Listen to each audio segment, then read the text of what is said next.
자, 바디에 박스라는 클래스 이름을 가진 div가 있고요. 그 안에 보면은 이미지 태그가 있습니다. 자, 이미지 하나를 가지고 왔는데 간단하게 박스의 포지션은 릴레이티브 했고, 그 다음에 오버플로우 히든에서 이미지가 넘쳐나지 않도록 했어요. 지금 너비를 보면 너비는 브라우저 너비의 절반만큼 쓰겠다는 상대값 쓴 거야. 이거는 단순하게 뭐 특별한 의도는 없어요. 박스 안에 있는 이미지 태그를 디스플레이 블럭으로 해주고 너비를 100%로 해서 자, 이 영역 안에 맞춰준 거야. 그냥 단순하게. 자, 그리고 나서 요게 이제 의미죠. 박스에 호버, 마우스 커서가 올라가면 그 자손인 이미지 태그에 트랜스폼을 적용하는데 스케일을 1.2, 다시 말해서 20% 크게 하라 라는 뜻입니다. 이 트랜슬레이트나 아니면은 스큐나 로테이트나 모두 트랜스폼 속성이었는데, 트랜스폼 속성을 쓰는 경우에는 다른 것과 다르게 도형의 중심을 기준으로 해서 얘가 배치가 된다라고 얘기를 했었어요. 그죠? 보통 우리가 크기 조절을 할 경우에는 어떻게 가요?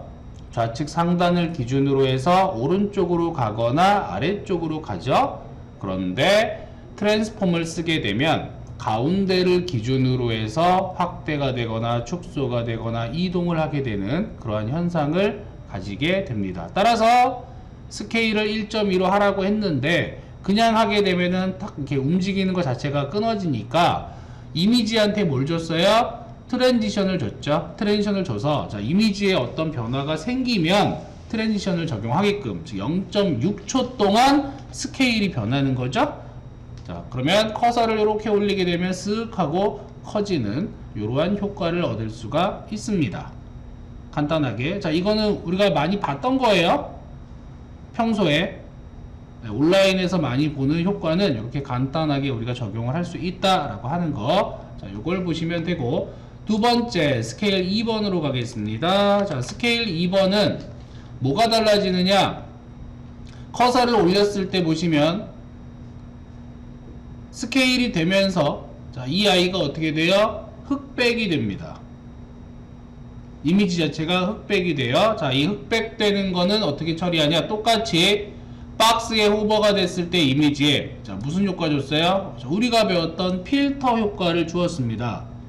필터 효과에 세터레이트, 자, 채도를 0으로 내려줌으로 해서 이렇게 호버가 되면은 채도가 쏙 빠지게. 그래서 얘는 완전 흑백이 되었고요. 만약에 일부만 빼고 싶어 그러면 세터레이트 값을 조정을 해주면 되겠죠.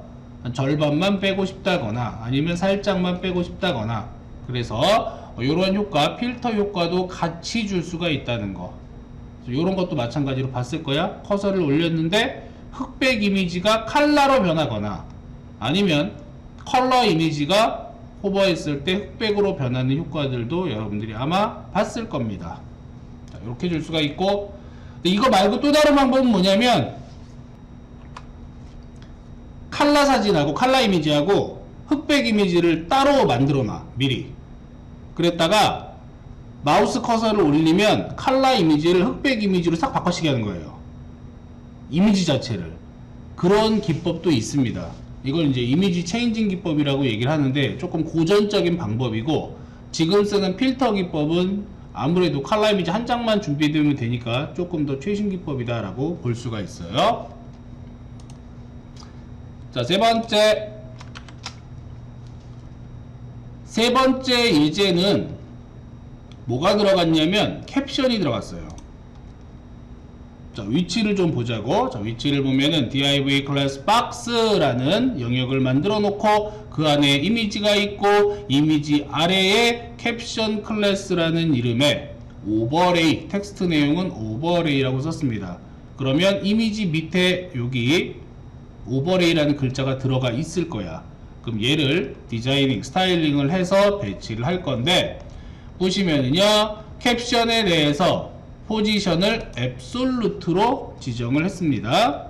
절대 위치로 잡은 거야. 절대 위치로 잡아주고, 그리고 나서 확인을 해보면은 부모는 박스네. 박스에 일단 뭘 봐야 돼요? 포지션 속성을 확인해 봐야겠지? 근데 우리는 박스의 포지션을 미리 릴레이티브로 설정을 했습니다. 따라서 박스의 기준 위치를 얘가 잡겠다 라고 하는 것이고, 이렇게 앱솔루트로 두는 경우에는 크기 지정을 해주는 게 유리하다. 자, 왜? 크기 지정을 하지 않으면 얘가 아예 통째로 떨어져 나올 때 컨텐츠의 크기만큼만 크기를 가져요.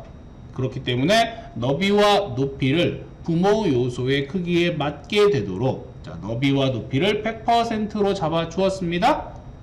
그리고 나서 탑 50%를 썼어.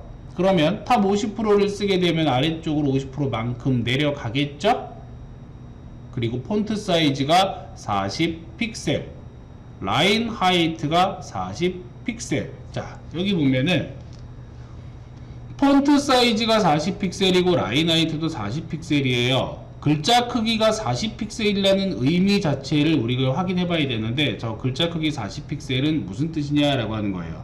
저게 뭐냐면 글자 크기는 글자의 높이 값과 같습니다. 글자의 크기는 해당 영역의 높이 값과 같아요. 다시, 글자의 크기는 영역의 높이와 같다. 이렇게 이해를 하시면 돼요. 자, 되셨죠? 폭은 다를 수가 있어. 폭은 글꼴에 따라서 얇은 글꼴도 있고 굵은 글꼴도 있습니다. 그래서 폭 자체는 얘가 가변적이지만 높이는 거의 정해져 있어요. 폰트 사이즈는. 높이는 내가 준 크기가 거의 높이에요. 그래서 라인 하이트도 이렇게 40픽셀로 잡아놨고요. 그렇기 때문에 마진 탑을 마이너스 20픽셀로 올려주는 거죠. 절반만큼. 그리고 텍스트 얼라인 센터, 글자 색깔은 흰색. 자, 글자에 간단하게 무엇을 주었나요? 그림자를 줬습니다. 자, 1픽셀, 1픽셀, 1픽셀에 000 검정색의 그림자를 주었고, 오퍼서티가 제로니까 지금 어떤 상태? 투명한 상태.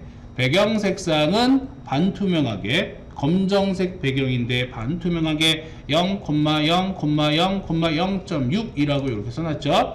그리고 박스에 호버, 마우스 커서가 올라가면 캡션에 대해서 뭐 해라? 오퍼서티 1을 해라. 보여주세요. 라고 했던 거고요. 캡션에 대해서 트랜지션 올 0.6s, 0.6s. 자, 0.6s만큼 기다렸다가 0.6초 기다렸다가 나타나는 오퍼서티 효과를 0.6초 동안 진행하라. 쓱 나타나라 라는 뜻이 됩니다. 그래서 올려보면은 자, 이렇게 오버레이가 쓱 올라오죠. 어디까지? 50% 위치. 요 위치까지 쓱 나오는 겁니다. 말 그대로. 이미지에 대한 효과는 특별하게 건들지 않았어요. 아까 했던 것처럼 세터레이트 그대로 들어간 거고, 오버레이라는 텍스트가 나오는 이러한 효과입니다. 당연히 얘는 크기가 커지게 되면은 자, 같이 효과가 얘 자체는 커지지만 글자는 고정값이죠. 글자 값은 픽셀 값 줬으니까 이런 식으로 해서 일단 위치 조정은 해줄 수가 있게 돼요. 기본적으로. 자, 네 번째로 넘어가서 네 번째 스케일에 달라지는 점. 캡션 그대로 유지가 되고 있고요. 자, 얘는 그대로 되고 있고, 그 다음에 여길 봐야 돼. 마지막 스타일링에서 캡션을 탑 100%라고 했습니다. 탑 100%. 그 얘기는 뭐예요? 위를 기준으로 해서 아래쪽으로 내리라는 얘기야. 그러니까 얘를 어떻게 하라? 밑으로 내리라는 얘기고요. 자, 이 상태에서 호버가 되면 캡션을 탑 제로. 어디로? 맨 위로 올려달라. 자, 맨 위로 올려주세요. 100%에서 제로까지 올려주세요. 마진 탑의 여백도 지금 어떻게 했어요? 빼버렸죠, 아예. 자, 빼버렸기 때문에 얘는 올리면 밑에서부터 이렇게 쓱 올라오는, 아래에 있다가 쓱 올라오는 이러한 구조가 됩니다. 아까 거하고 비교를 해보면 아까 거는 반만 올라왔어요. 반만 올라오고 글자가 있던 형태였다면 지금은 전체적으로 밑에 있다가 자, 위로 이렇게 싹 올라오는 겁니다. 그래서 우리는 이런 예제를 통해서 이미지와 함께 이미지의 필터를 한번 줘봤고요. 그리고 크기 조절도 해봤고, 캡션이라는 기능을 삽입을 해서 이 캡션이 나올 수 있도록, 설명이죠, 일종의. 그래서 이미지에다가 마우스 커서 올리면 설명이 이렇게 한 반절 정도 올라오는 경우도 있고, 설명 자체가 위에서부터 전체적으로 올라오거나 내려오거나 하는 경우가 있었을 거야. 자, 그런 효과들을 한번 간단하게 부여를 해봤습니다.